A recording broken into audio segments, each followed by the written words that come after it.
Hello and welcome back to my channel. I'm Emma Cownley and this week I'm going to be giving you tips on how to become a professional blogger. Blogging for money seems to be one of those things that everybody really wants to do. It's something that is a little bit of a slow burner. So if you're watching this video in the hopes of becoming an overnight sensation, it's highly unlikely, but I'm never going to say never because you might be badass. So I'm going to give you first my tips on definitely 100% what not to do, and these are mistakes that a lot of people are making and I very nearly fell into this same trap. And then I'm going to tell you step by step what you should be looking to do to generate the kind of interest that will get you paid blog commissions for your own blog and writing for other blogs as well. So let's start with what not to do. My first big no-no on making money from blogging is to resort to a content mill or a content bidding site. I'm not going to name names, probably because they will smash me with a lawsuit, but you know the kind of setup that I'm talking about here. These are the websites that you go onto and you can pitch to companies, and they basically pay you a really minimal fee. I've been offered before £5 for a 2,000 word blog post. That is shocking.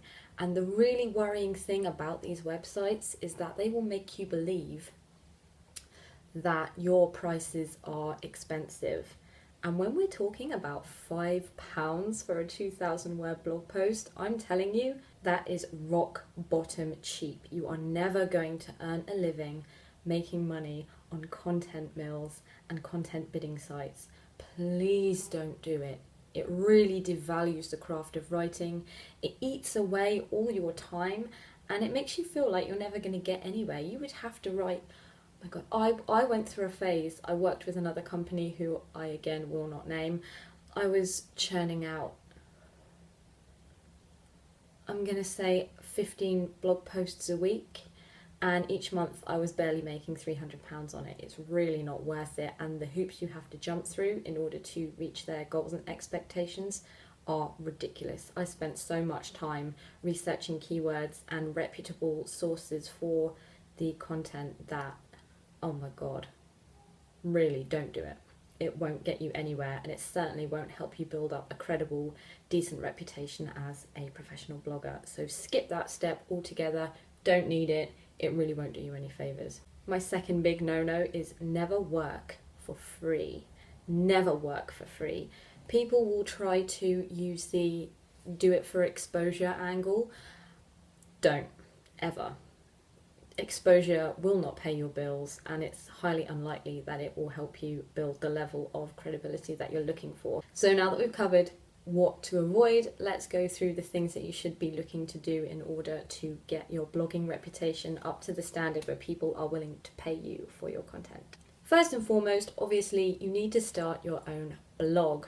I've done a fair few videos and blog posts on the art of blogging, how to set yourself up so that it's manageable every month to turn out content on time to a schedule, how to create a content schedule, how to create content that your readership are going to really like. Covering all of these bases before you begin will really set you up for success. It means that you are writing about what you're passionate about, what you're good at, and also that you're able to appeal directly to your readership and build a really strong following of people who are more likely to share your content, engage with it, subscribe, check back every week and see what you've got to say. And following the steps that I outline as well, it will make it so manageable. You'll be able to fit it in as and when, and it will ensure that you always have a pipeline of content so you can get it out live on time every week, and it's super manageable. I'm going to pop some links below. You can check that out before you get started, and it will really help get you off on the right foot. Once you've got your blog up and running and you're starting to turn out content, I'd really recommend promoting it. Use your social channels, make sure that you're tailoring the content for each one. So what you're using for Facebook, you're not using for Twitter, you're not using for LinkedIn, etc. make sure that you're, hashtagging it properly, and you've got really great sexy images, and you're writing really provocative kind of clickbaity content to get people to click through and read your stuff. If you're not promoting it, people aren't going to know about it, and they're certainly not going to pay you a visit and read it. So that is equally as important as starting your blog off on the right foot. Now that you're up and running and you're promoting it and people are popping by to read, you're going to want to look into getting in even bigger readership than the one you've generated for yourself. And this means guest blogging and doing partnerships with other blogs that share your readership.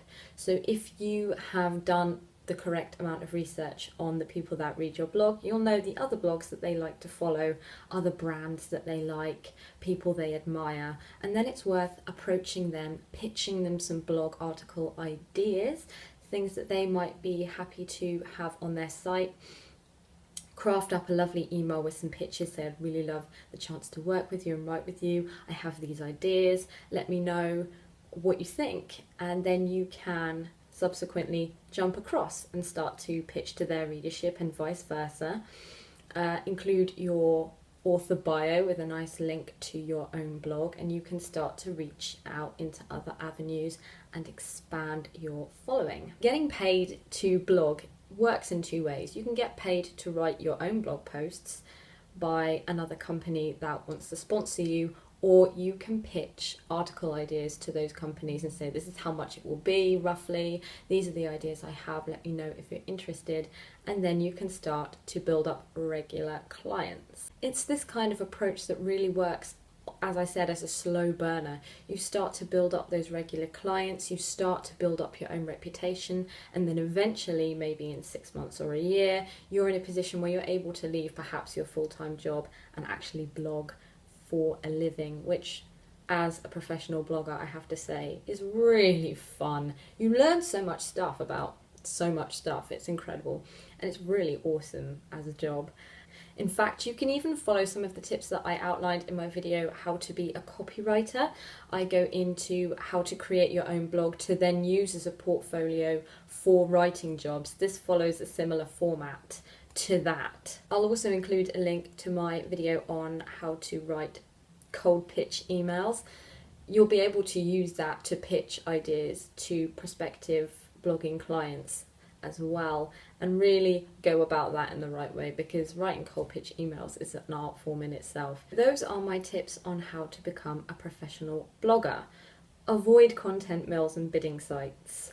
Don't ever work for free. Set up your own blog properly. Choose your niche, choose your readership, set everything out nicely with the correct content plan, keyword research, you're tagging your images properly, you're promoting yourself on social media, you're building up a following properly, you're doing guest blogs on other sites to bring in more readers, then you're starting to pitch to relevant companies, brands and websites using cold pitch emails, sending them out a few outlines to things that you think might be relevant to their readership, and you're slowly building up credibility as a blogger. You're using your own blog as a portfolio, and you are really smashing it when it comes to relevant content.